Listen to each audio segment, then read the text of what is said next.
اعوذ باللہ من الشیطان الرجیم بسم اللہ الرحمن الرحیم۔ پیارے دوستو، آج ہم تختی نمبر 4 حروف مدہ پڑھیں گے۔ حروف مدہ 3 ہیں: الف، یا اور واو۔ ان کو تھوڑا کھینچ کر پڑھیں۔ الف جس سے پہلے زبر ہو اسے الف مدہ کہتے ہیں، جیسے حمزہ الف زبر آ، با الف زبر با،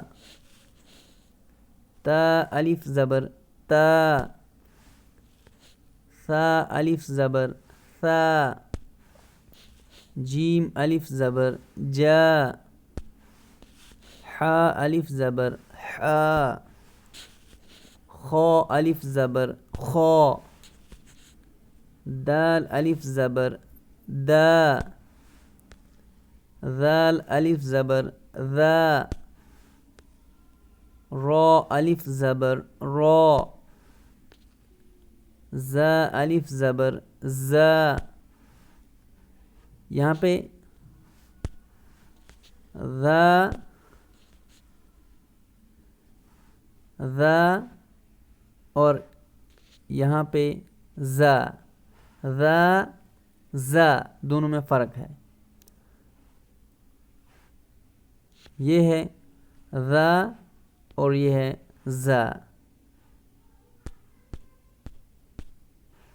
سین الف زبر سا، شین الف زبر شا، صاد الف زبر صا، ضاد الف زبر ضا، طا الف زبر طا، ضا الف زبر ضا، عین الف زبر عا، غین الف زبر غا، فا الف زبر فا، قاف الف زبر قا، کاف الف زبر کا، لام الف زبر لا،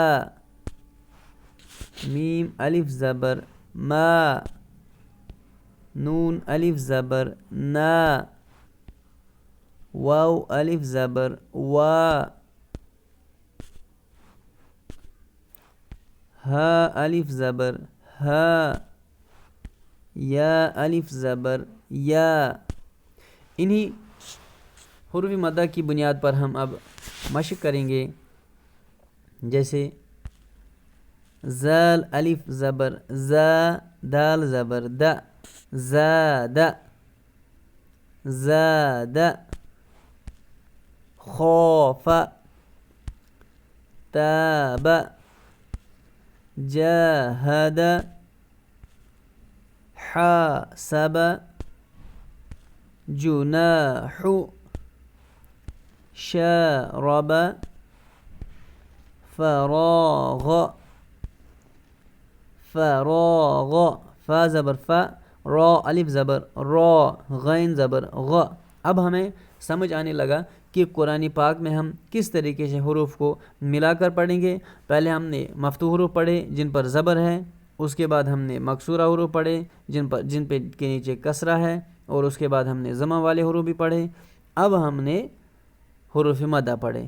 اب تینوں کو ملا کر اس حرف میں دیکھیں گے، فا مفتوح حروف ہے، را الف زبر را، فرا، غین زبر غ، فراغ۔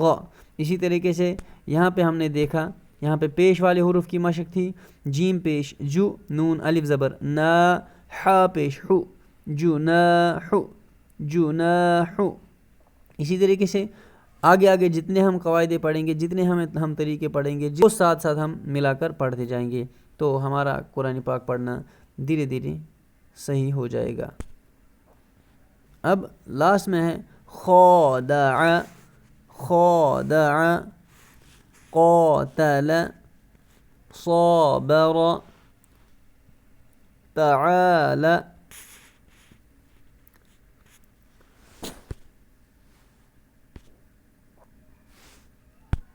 ایک دفعہ پھر سے پڑھ لیتے ہیں، زاد، خوف، تاب جاهد حاسب جناح جناح شارب فراغ خادع قاتل صابر تعال. آخر میں میری آپ سے یہی گزارش ہے کہ آپ بھی اگر نورانی قاعدہ اپنے پاس میں رکھو گے اور اس کی پریکٹس کرتے رہو گے، جتنے سبق ہم آگے پڑھتے جائیں گے اتنے اسباق کی آپ پریکٹس بھی کرتے رہو گے، اور انشاءاللہ مجھے امید ہے کہ اور اس کے بعد جب ہم قرآن پڑھنا شروع کریں گے تو آپ کو بڑی آسانی ہو جائے گی.